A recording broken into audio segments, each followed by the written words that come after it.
Hello everyone, welcome back to my YouTube channel science by Deeba. मैं इस video में आपको न्यूक्लियस एंड न्यूक्लियोइड के बीच का डिफरेंस बताऊंगी। ठीक है।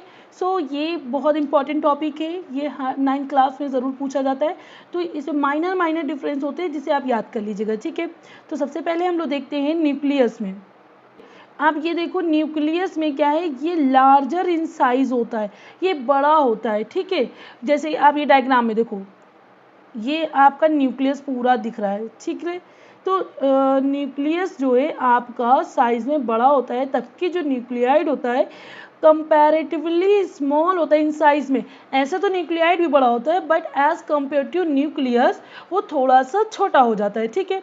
It has covering of double membrane envelope, इसके पास डबल मेम्ब्रेन की कवरिंग होती है। बट अगर हम बात करें न्यूक्लियाइड के पास कोई भी मेम्ब्रेन की कवरिंग नहीं होती है।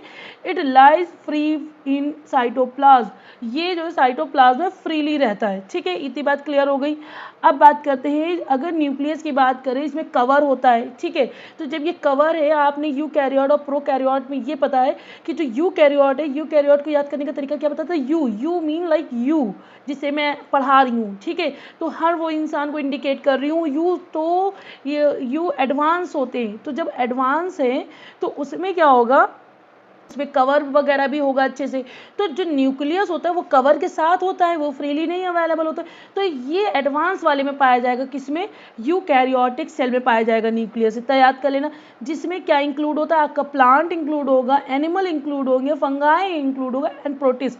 और अगर न्यूक्लियाइड है, न्यूक्लियाइड में देखो वो फ्रीली ऐसे ही पड़ा हुआ है साइटोप्लाज्म में, इधर से उधर कवर के बिना। तो ये क्या हो गया, एडवांस नहीं है, यानी ये प्रिमिटिव में पाया जाएगा, यानी प्रोकैरियोटिक सेल में पाया जाएगा। जैसे कि आपका बैक्टीरिया हो गया, एनार्किया हो गया। ठीक है। इसमें क्या होगा, न्यूक्लियोलस इज प्रेजेंट होता है। देखो डायग्राम में यहाँ पर बना होगा आपका न्यूक्लियोलस, ये। ठीक है, ये न्यूक्लियोलस बना हुआ है। तो ये देखो इसमें प्रेजेंट हो रहा है, बट न्यूक्लियाइड में आपका नहीं प्रेजेंट होगा क्योंकि उसमें कोई कवर ही नहीं है। तो क्या न्यूक्लियोलस, क्या आप इसमें ये गलत लिख दिया है, दैट इज एब्सेंट। ठीक है, इसमें न्यूक्लियोलस एब्सेंट होता है। अब बात करते हैं, जो न्यूक्लियस है ये क्या कंटेन करता है, डेंस रीजन को कंटेन करेगा, जिसको हम लोग न्यूक्लियोलस कहते हैं। कहाँ गया न्यूक्लियोलस, ये देखो ये डेंस रीजन है ना, तो इसको हम लोग कह रहे हैं न्यूक्लियोलस। ठीक है। तो इस nucleolus where ribosomal RNA is synthesized and ribosome are assembled, इसमें आरएनए सिंथेसाइज्ड होगा और जिसमें राइबोसोम क्या होता है, वो आपका असेंबल्ड होगा।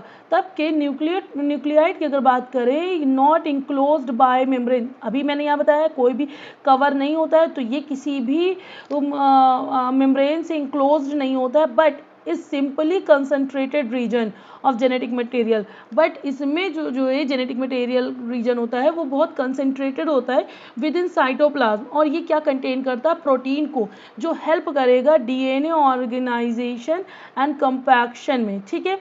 अब इसमें देखते हैं न्यूक्लियस में, the membrane bound organelle containing DNA in eukaryote, ये जो है इसमें मेम्ब्रेन बाउंड ऑर्गेनल होते हैं जो कंटेन करते हैं आपके डीएनए को, किसके अंदर, यूकैरियोट में। यूकैरियोट में ही न्यूक्लियस होगा। ठीक है।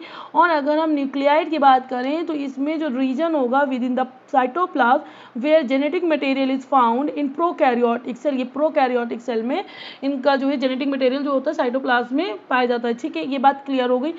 आई होप सो आपको मेरी वीडियो पसंद आ रही होगी।